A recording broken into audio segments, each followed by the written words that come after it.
Hello बच्चों, आज हम क्लास 8 सब्जेक्ट हिंदी के अंतर्गत पाठ 6 जो मैं नहीं बन सका का अध्ययन करेंगे, जिसके लेखक है डॉक्टर ज्ञान चतुर्वेदी।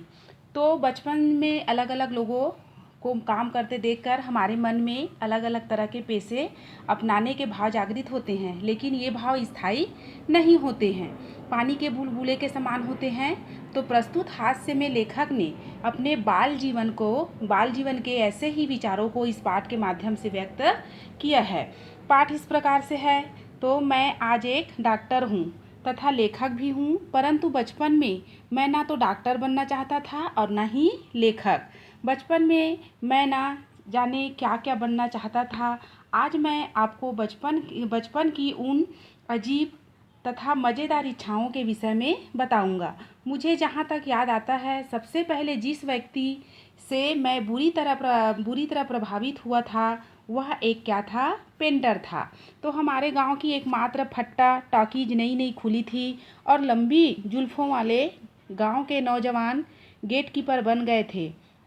मैं तब कक्षा 5 का क्या था, विद्यार्थी था।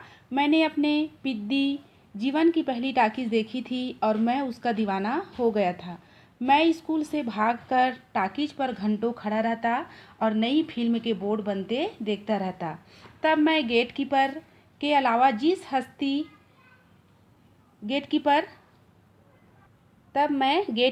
अलावा जिस हस्ती पर कुर्बान था वह फिल्म का बोर्ड बनाने वाला कौन था, पेंटर था। फिल्म हर 2-3 दिन में बदल जाती थी।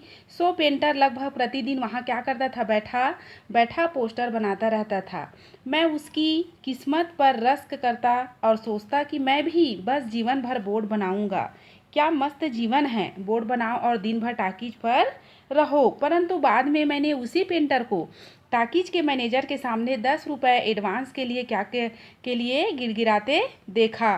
तो उस दिन से मेरा भ्रम उसके विषय में क्या हो गया, टूट गया। तो मैंने तय किया कि मैं पेंटर नहीं बनूंगा।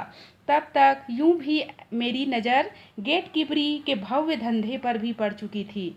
मुझे लगता कि जिंदगी तो बस गेटकीपर की ही है। शेष मनुष्य तो पशुओं सा जीवन जी रहे हैं, तो गेटकीपर की भी क्या शान है। 300 मुफ्त फिल्म देख रहे हैं।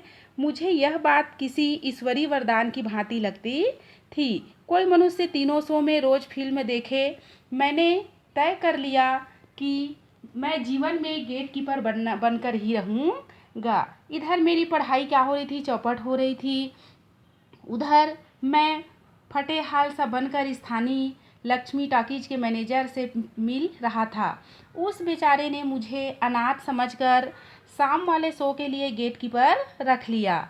दूसरे ही दिन जिस आदमी का पहला टिकट मुझे फाड़ने का अवसर मिला, वे और कोई नहीं, स्वयं मेरे पिताजी थे। तो इन दिनों पिताजी के बीच अपने बच्चों को क्या था, पीटने का जबरदस्त रिवाज था।